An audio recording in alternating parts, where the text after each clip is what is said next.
Peace and blessings, family. It's your brother Hakeem Max, and in this video I want to read y'all the chapter called Overindulgence.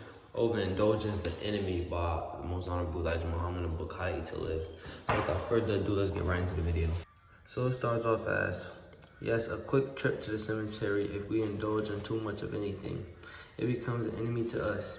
Remember at all times when you are eating that you are to live and not to die. As I've said previously in this book, white bread and cornbread are not good for our stomachs to digest. Regardless of how many hundreds and thousands of people eat this before you 3 times a day, it is still not the food for you and me to eat if we wish to live a long and healthy life. America's people consume more sweets than any other people on earth. They love their sweet, fat pies, cookies, and cakes at every meal. America has more bitter trouble with her health. Eating too many sweets piles up sugar in the blood, and it becomes the enemy of our lives. Our blood is our life. Just think of the way we destroy our lives by eating too many sweets or too much meat, or eating white bread and cornbread. Ask yourself that question. America is a great candy seller. She reaps a harvest of wealth on just selling sweets, candies, and nuts. They fill the candy full of nuts, as well as their cakes, cookies, and other pastries. The only thing with their stomach enough to digest nuts is an animal.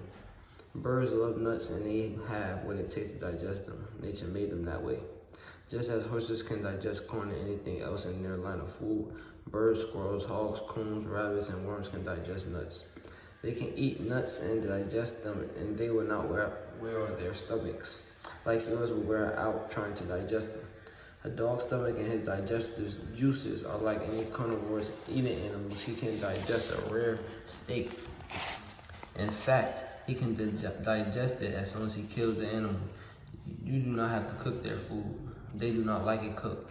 They like their meat raw. That is the way nature made them, to take it raw. People like the white people who love dogs and other animals change their way of eating so that it is against the very nature in which they were created to eat. You cannot make him a member of your family by seating him at a table to eat good cooked food. He will live off it, but it is not the way nature made him to eat. Try offering him some raw meat and cooked meat. He will eat the raw meat before he will eat the cooked meat. Offer a cat a piece of raw fish and a piece of cooked fish, and see which she will eat first. Raw foods appeal to their appetites as cooked food appears to ours, but we can eat both. It is very dangerous for you whose civilization is not limited, but is limited if you follow the limited ones, to follow civilization made by nature for a short time in their ways. This is what we have been doing, and this is what we must stop doing if we expect to survive.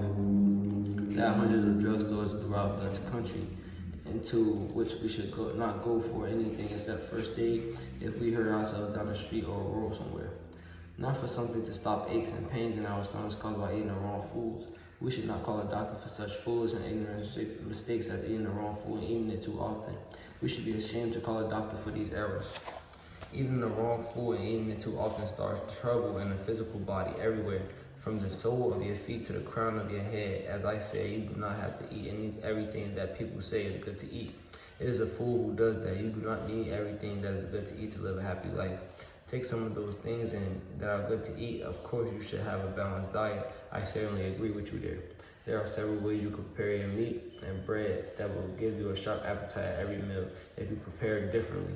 Bread can be cooked 2 or 3 times, and also meat. It is best for our stomachs and our longevity. They both should be cooked twice or before eating. Of course, they will not look as fancy as when they are freshly cooked, because the more you cook them, the more the surface beauty fades away. But the more permanent your life will be, and that good old stomach will last a long, long time if you allow it to rest after a hearty meal, no matter how good the meal was or how easily digested. Give your stomach from 24 to 36 hours to rest to digest its foods.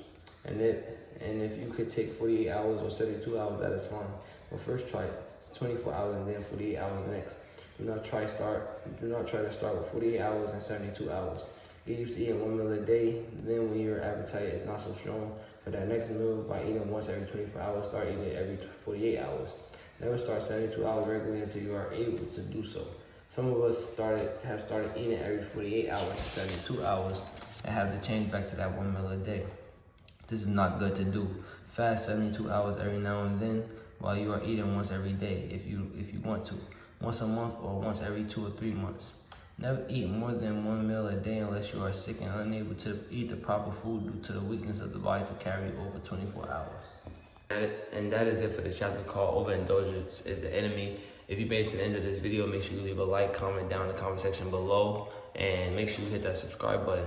And if you haven't already, or if you're new, make sure you hit the noti bell to be notified the next time I upload another video.